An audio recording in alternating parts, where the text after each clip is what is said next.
Baik. Nah, B2C. B2C itu singkatan dari business to customer. Bagaimana caranya kita menggunakan fasilitas internet untuk berbisnis.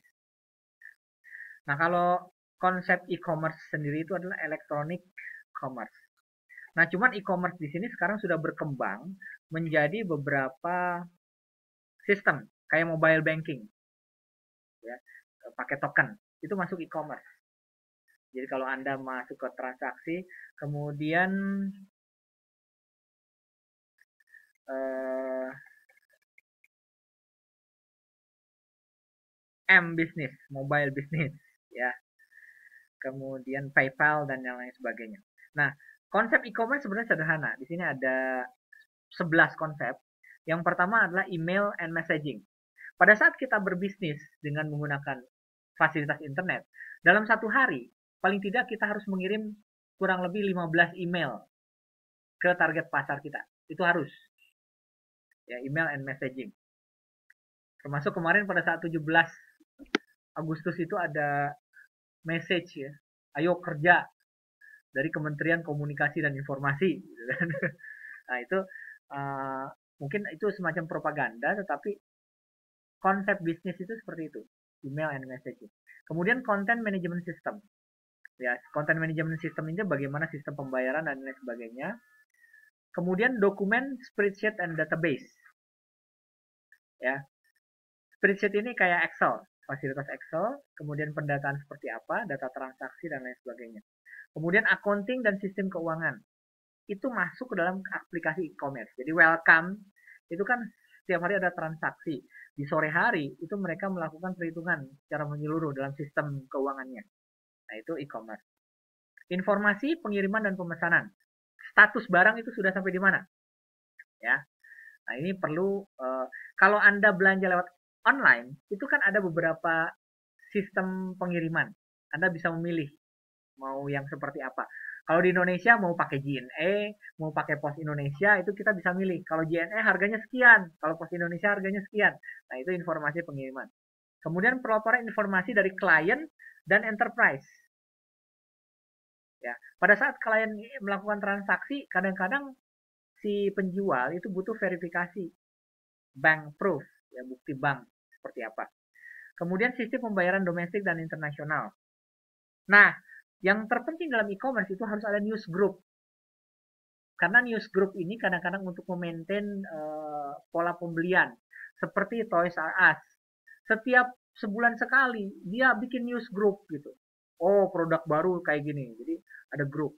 Gak usah jauh-jauh, Panadol aja sekarang bikin news group. Jadi setiap kemudian kalau anaknya ulang tahun dia dikirimin gitu. Sambil di bawahnya dagang gitu kan. Nah, itu seperti itu. Kemudian online shopping, ada konferensi. Nah, di Indonesia orang berdagang lewat sistem apa tuh ya? Eh, Webinar ya. Sekarang ada webinar ya. Jadi seminar bagaimana cara mendidik anak special need misalkan. Itu ada webinarnya sekarang. Ya. Ini conferencing, dari situ bisa dagang, dari situ juga orang bisa. Kemudian online banking. Nah, ini aplikasi yang harus dipenuhi pada saat kita melakukan perdagangan bisnis. Nah, jadi yang terpenting itu adalah email. Biasanya orang berdagang lewat kayak Groupon. Groupon itu memanfaatkan fasilitas email. Terus aja setiap hari di email, ya. Sampai bosan gitu saya nerima email. Groupon itu paling banyak banget. Tapi kita juga perlu. Kadang-kadang ada yang murah gitu kan. Nah, itu nah itu email and messaging. Nah, kemudian konsep berdagang lewat internet yang terpenting adalah B2C. Bagaimana kita melakukan bisnis ke customer. Konsepnya adalah mulai dari search. Customer akan melihat berdasarkan search engine. Apakah di Google atau di mana gitu ya. Nah, kemudian dia baru sampai order. Search sama order itulah yang disebutkan pre-sale. Berarti awal proses penjualan. Kemudian ada payment sama deliver itu adalah execution, settlement. Ya. Kemudian yang terakhir adalah after sales. After sales itu kayak tadi, ulang tahun dikasih surat itu after sales B2C itu namanya. Nah, teman saya melakukan B2C itu cukup dari rumah, bukan temannya, adik ipar, dagang gelas, ya, dagang gelas. Nah, sekarang bisnis to customer ini nggak perlu juga begini. Kita juga bisa menolong orang lain untuk menjualkan produknya. Seperti yukbisnis.com. Ada website yukbisnis.com. Kalau kita berhasil menjual barang dia, kita dapat fee antara 15 sampai 30%. Itulah yang disebutkan affiliate.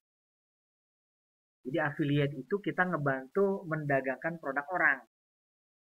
Nah, kemudian kita dapat fee dari situ, lumayan. Cuman kita harus dagangnya lewat Facebook. Kayak misalkan makanya Facebook itu penting.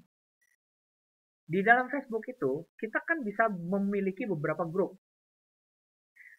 Di Facebook Bintang Nusantara itu saya bisa sampai punya 10 grup. Nah, ada yang namanya fans, apa namanya? Fan page. Nah, jadi dalam satu Facebook kita bisa bikin lebih dari satu fan page. Misalkan ibu dagang kosmetik, bikin ini bisa nyantol ke dalam satu Facebook. Isinya tentang kosmetik aja semua. Kalau ini Giana Center itu adalah fanpage-nya dari Bintang Nusantara. Nah, cuma saya nggak tahu dagang apa ini. Saya hanya mencoba-coba. Nah, kelebihan fanpage-nya ini kita bisa rancang nih, post reach, kemudian post engagement, berapa yang kontak kita itu. Kita bisa bayar Facebook. Ya, contohnya, nah iklan ini saya bayar nih Facebook nih, $150. Tujuannya apa? Memaksa si Facebook untuk masukin ke fieldnya orang. Jadi mau nggak mau orang baca. Gitu. Nih. Sehingga yang sudah melihat adalah 776 view. Karena kan yang membaca orang yang bukan teman kita. Gitu. Nah, akhirnya mau nggak mau dibaca sama orang itu. Pesannya apa? Nah, makanya pada saat kita menulis Facebook, orang suka nulis titik-titik ini ya. Titik-titik ini ada maksudnya. Supaya orang baca terus ke bawah. Gitu. Baca terus bawah, ujung-ujungnya ada alamat gitu kan. Nah, cuman yang strategi yang terpenting dalam Facebook adalah jangan tulis produknya langsung. Orang bosan. Dan jangan pula kita dagang lewat Facebook kita. Jangan. Facebook pribadi dipakai dagang itu nggak efektif. Dagang yang efektif itu adalah di fanpage. Nanti biasanya Anda masuk ke Facebook, kemudian di sini ada create, kalau nggak salah ya. Create. Nah, create page. Otomatis dia nyantolnya ke Facebook kita.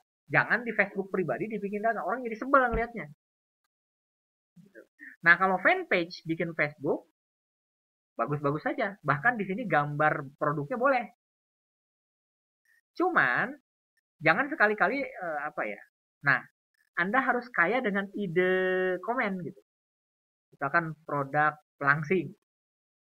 Bikin apa itu langsing gitu kan. Bagaimana melangsingkan misalkan. Sehingga orang tidak langsung ke produknya, tetapi ke tips-tipsnya ini. Baru di bawahnya dagang gitu. Nah, ini cara memasarkan lewat internet. Memang lebih efektif lewat Facebook, kemudian Instagram. Kalau Twitter nggak efektif. Ya, karena reaching-nya. Nah, kalau misalkan saya ingin menulis sesuatu, misalkan tentang